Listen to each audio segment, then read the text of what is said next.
अस्सलाम वालेकुम नाजरीन, मैं हूं फरूख अब्बास और चैनल है एनटीवी। और इस वक्त आप देख रहे हैं एक वीलॉग, और इस वीलॉग का नाम है न्यूट्रल। इससे पहले तो हम यहाँ शो कर रहे थे, लेकिन जावेद चौधरी साहब की मसरूफियत की वजह से अब यह है कि यह जिम्मेदारी मुझ पे है, तो एज अ वीलॉग मैं इसे करूंगा। अभी जो सबसे पहली स्टोरी हम आपको बताने जा रहे हैं वो होगी जी हौजियों के हवाले से। हौजियों ने जंग का आगाज कर दिया है, सऊदी अरब पे हमला कर दिया है, मिसाइलों की बारिश कर दी गई है। अब प्रॉब्लम यह है कि पाकिस्तान वहां पे फंस गया है, क्योंकि पाकिस्तान ने बहुत कोशिश की कि मुस्लिम ममालिक आपस में दस्तों गिरबान ना हो, लेकिन फिर भी यह प्रॉब्लम आगे बढ़ती जा रही है। ये डिटेल से आपको स्टोरी में बताएंगे कि अब सिचुएशन क्या होगी। पाकिस्तान का एक पूरा हाई लेवल डेलीगेशन सऊदी अरब में इस वक्त मौजूद है। फिर आपको यह बताएंगे जी कि ईरान ने मुआहिदा करने के लिए अमेरिका के साथ 3 शराइत रख दी हैं। ये 3 शराइत मान लो तो उसके बाद आपके साथ मुआहिदा हो जाएगा। वो शराइत क्या है ये आपको बताएंगे। फिर पाकिस्तान ने बहुत बड़े पैमाने पर जंगी तैयारी शुरू कर दी है, और ये कह रहा है भारतीय जर्नलिस्ट ये कह रहे हैं, एक इलाका है सर क्रीक, इससे पहले भी इसके ऊपर हम बात कर चुके हैं।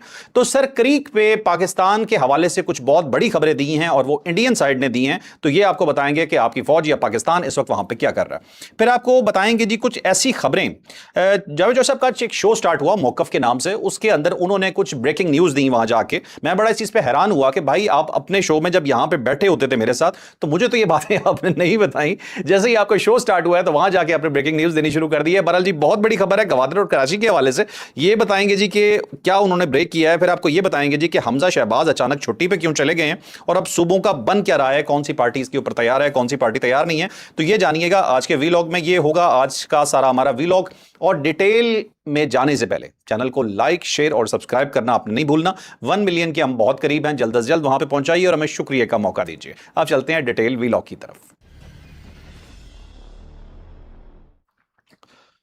तो नाज़रीन, सबसे पहले जो खबर आपको कही थी वो हमने बताई थी हौजियों के हवाले से कि जंग शुरू कर दी गई है। अब इससे पहले एक सिचुएशन हो रही थी कि बाबल मंदब में ब्लॉकेट कर दिया था हौजियों ने सऊदी अरब के लिए, लेकिन पाकिस्तान के 2 ऐसे जहाज जो वहां से गुजर रहे थे जिन पे पाकिस्तान का परचम लगा हुआ था, उसे गुज़िश्ता दिनों में गुजरने दिया गया। इसका मतलब यह है कि ये जो हौजीज हैं ये पाकिस्तान के साथ पंगा नहीं लेना चाह रहे, और पाकिस्तान से किसी किस्म की कोई लड़ाई मोल नहीं लेना चाहते, और ना ही पाकिस्तान चाहता है कि इनके साथ कोई जंग हो। लेकिन अब जो प्रॉब्लम है वो ये है कि सऊदी अरब के साथ पाकिस्तान का एक एग्रीमेंट है, और वो एग्रीमेंट ये है कि आप पे हमला हम पे हमला। तो अब सिचुएशन कुछ इस तरह की है कि पाकिस्तान के वजीर आजम, पाकिस्तान के फील्ड मार्शल, पाकिस्तान के नायब वजीर आजम, ये सब लोग इस वक्त सऊदी अरब में मौजूद हैं। और जो बड़ी बात है कि इस वक्त जो मामला डिस्कस हो रहा है या हो सकता है वो यही है कि भाई अब तो हम पे हमला हो गया, अब क्या करना है। क्योंकि सिचुएशन ऐसी बनी है कि हौजियों ने एक हमला किया जिसे बिल्कुल भी अकलमंदाना फैसला नहीं कहा जा सकता, लेकिन यह हमला इतना खौफनाक था कि इसमें मुख्तलिफ रिपोर्ट्स अब तक आ रही हैं, और हलाकतों की तादाद किसी खबर में 31 है, किसी खबर में 45 है। तो आप ये सोच सकते हैं कि ये तो वो हैं जो इमीडिएटली हमें पता चल गया, और इसके ऊपर यमनी हुकूमत अभी खामोश है। क्योंकि ये जो हमला हुआ है ये फोर्सेस जो थी ये सऊदी अरब की थी। सऊदी अरब अपनी फोर्सेस को डिप्लॉय कर रहा था, और इसके ऊपर 2 सूबे हैं यमन के, एक है मारब और एक है हजरमौत। ये 2 इलाके हैं जी, 2 सूबे हैं जहां पे ये हमला हुआ है, और ये इमरजेंसी फोर्सेस के ऊपर रॉकेट और मिसाइलों की बारिश कर दी गई है। अब वहां पे कुछ सिचुएशन ऐसी पैदा हो गई कि जो फौजी थे वहां पे वो उस तरह से तैयार नहीं थे, ये एक्सपेक्ट नहीं कर रहे थे कि इस तरह से हमला होगा।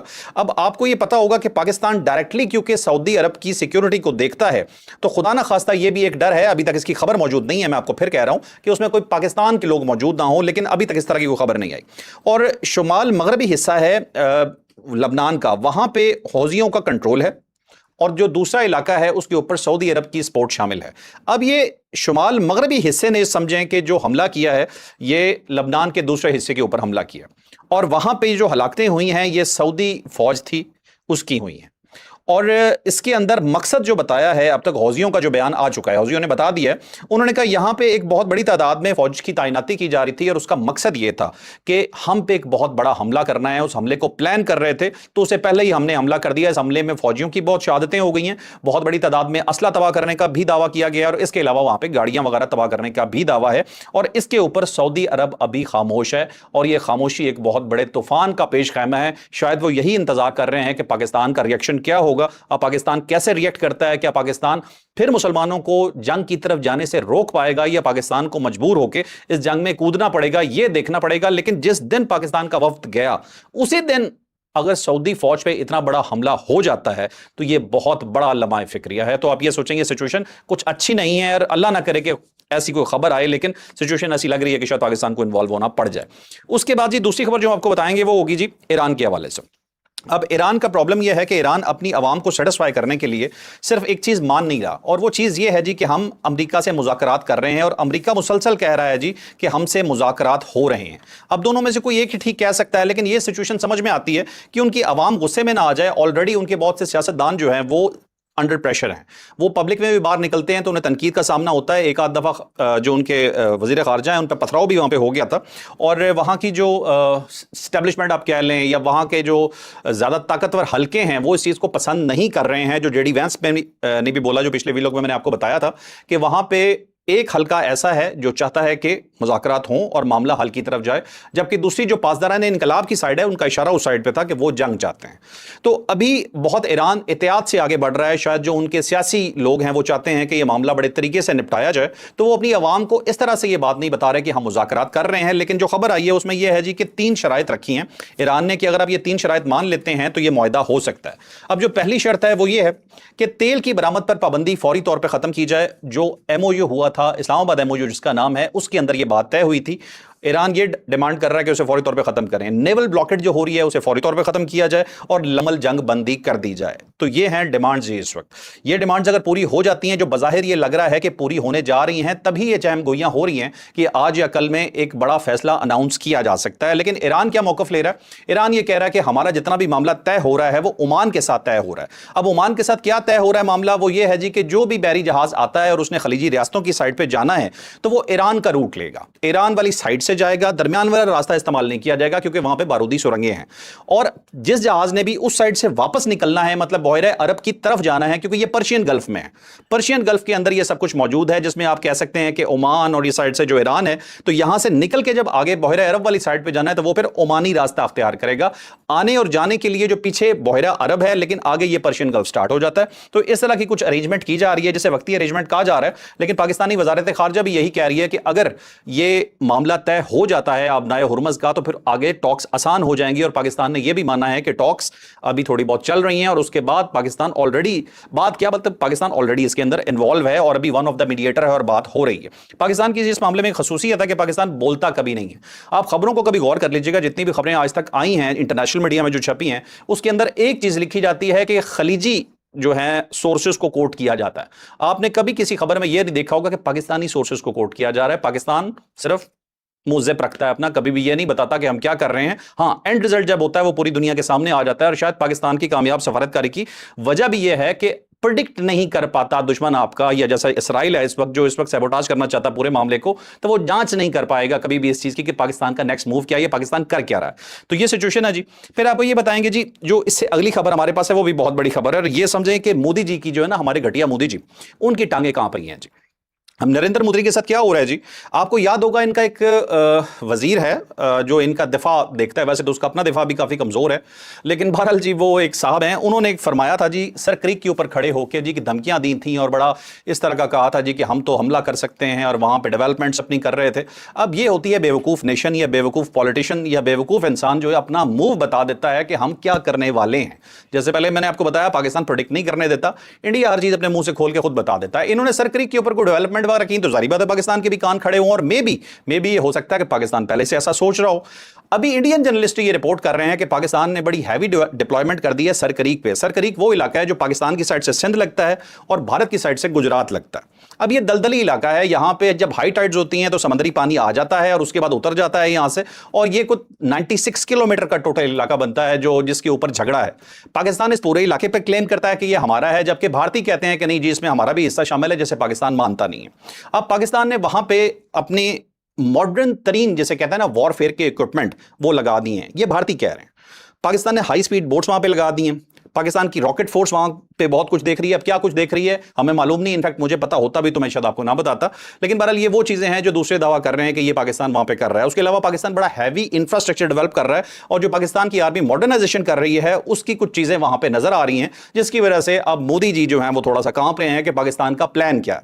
अब ये वो इलाका है जहां पे मछेरे भी सबसे ज्यादा पकड़े जाते हैं, और अक्सर ये होता है कि कोई मछेरे, जारी सी बात है कि मैं ये नहीं कहूंगा कि भाई इंडियन मछेरा है तो वो पकड़ लिया तो बहुत अच्छा हुआ, लेकिन हम ये जरूर कह सकते हैं कि मछेरों की सूरत में ये इंडियन जिस तरह के हैं कि अपने जासूस भी भेज सकते हैं। बहरहाल होता यह है जी कि मछेरे यहाँ गिरफ्तार होते हैं और कुछ अरसे बाद ये दोनों मुल्क उसका तबादला कर लेते हैं, लेकिन ये वो इलाका है जहां सबसे ज्यादा मछेरों की गिरफ्तारी भी होती है। तो इस इलाके को सरक्रीक कहते हैं।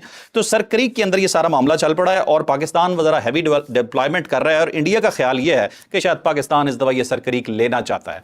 पिछली दफा आपको बड़ी तकलीफ थी ना, आपने कोशिश की थी पाकिस्तान को सरक्रीक पे खड़े होकर धमकी देने की, ले लो फिर, ठीक है। अच्छा जी, अब चलते हैं अपनी अगली खबर पे। नेक्स्ट खबर जो है हमारी चॉइस अप का, जैसे मैंने बताया एक शो है मौकफ नाम से, ये शो स्टार्ट हुआ है समा टीवी पे। वहां पे आज उनका मैं शो देख रहा था बाकायदा, फिर मैंने कॉल करे उनके गिला भी दिया कि ये मुझे बता देते तो मैं भी शायद कुछ वीलॉग वगैरह में इसका जिक्र कर देता, लेकिन आपने खुदगर्जी किया, चले क्या कह सकते हैं आप। अब उसमें हुआ ये कि ये रिपोर्ट चॉइस आप कर रहे हैं जी, जावेद चॉइस, वो कहते हैं गवादर और कराची जो है ये वफाक में शामिल होने का इम्कान है या प्लान है। अब सिचुएशन ऐसी होती है कि कुछ खबरें ऐसी नहीं होंगी जो आपको रिटर्न में मिल जाएं, लेकिन आपके सोर्सेज जो होते हैं वो प्लान किसी हद तक शायद कुछ डिस्क्लोज कर देते हैं, या कुछ बड़े जर्नलिस्ट या सीनियर जर्नलिस्ट जो होते हैं उनके ये आइडियाज होते हैं कि ये भी ऐसा हो सकता है।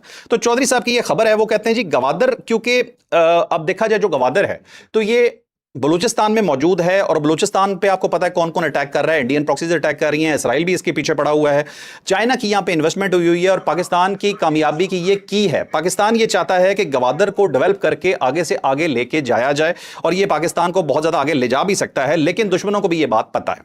अब गवादर की डेवलपमेंट अगर ये वफाक अपने पास लेता है, ये गवादर का कंट्रोल अपने पास लेता है, तो शायद चाइना से भी डील करना आसान होगा। सूबों के लिए उस तरह से इतनी चीजें आसान नहीं होती, लेकिन वफाक के लेवल पे जब ये डील्स होती हैं तो डील्स इतनी मुश्किल नहीं रह जाती, क्योंकि जो पावर हब होता है वो वफाक के पास मौजूद होता है। तो हो सकता है गवादर जो है वो वफाक में शामिल कर दिया जाए और स्पोर्ट को और पूरे गवादर के इलाके को वफाक डील करे। और कराची के हवाले से जी बात है, आपको याद होगा कि पहला पाकिस्तान का कैपिटल कराची था जो 1964 में इस्लामाबाद बना और उसके बाद जाकर फिर इस्लामाबाद में तमाम पावर्स को शिफ्ट किया गया। और क्योंकि जो कैपिटल्स हैं ये थोड़ा सा बॉर्डर से दूर रखने की कोशिश की जाती है ताकि अगर दुश्मन कोई ऐसी हरकत करे तो आपके कैपिटल को मफलूज नहीं होना चाहिए, क्योंकि कैपिटल आपका ब्रेन है। आपका ब्रेन मफलूज हो गया तो आपके हाथ पैर जितने मर्जी स्ट्रांग हो वो शायद काम नहीं कर पाएंगे, क्योंकि कमांड नहीं आ रही होगी। तो इसलिए जब शिफ्ट हुआ तो कराची के हालात उसके बाद कुछ इतने अच्छे नहीं रहे।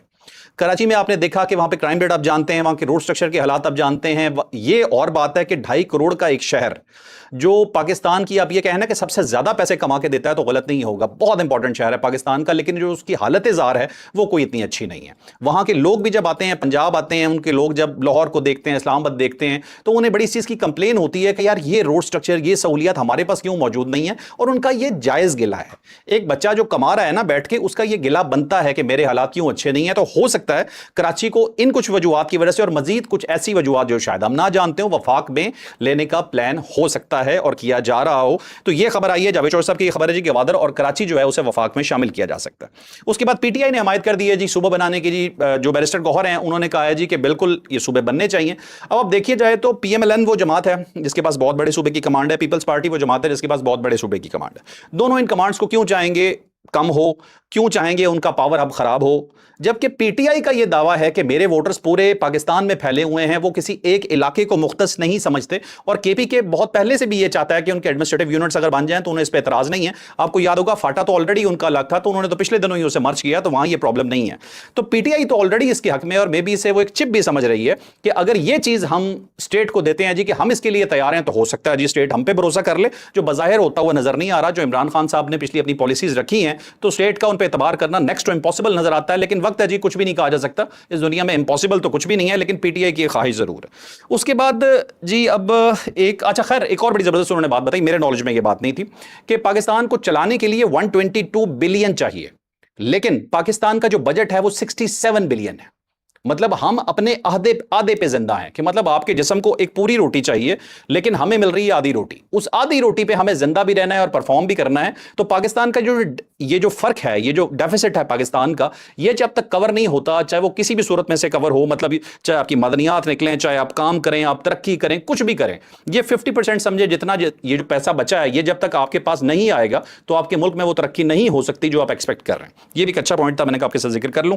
उसके बाद भी फिर हमजा शहबाज साहब के हवाले से खबर आई है, लेकिन ये खबर मैं भी आपको पूरी नहीं बताऊंगा। इस खबर के हवाले से कुछ चीजें मैं चाहूंगा कि मैं जावेद चौधरी साहब के साथ ही डिस्कस करूं। संडे को हम एक प्रोग्राम करेंगे।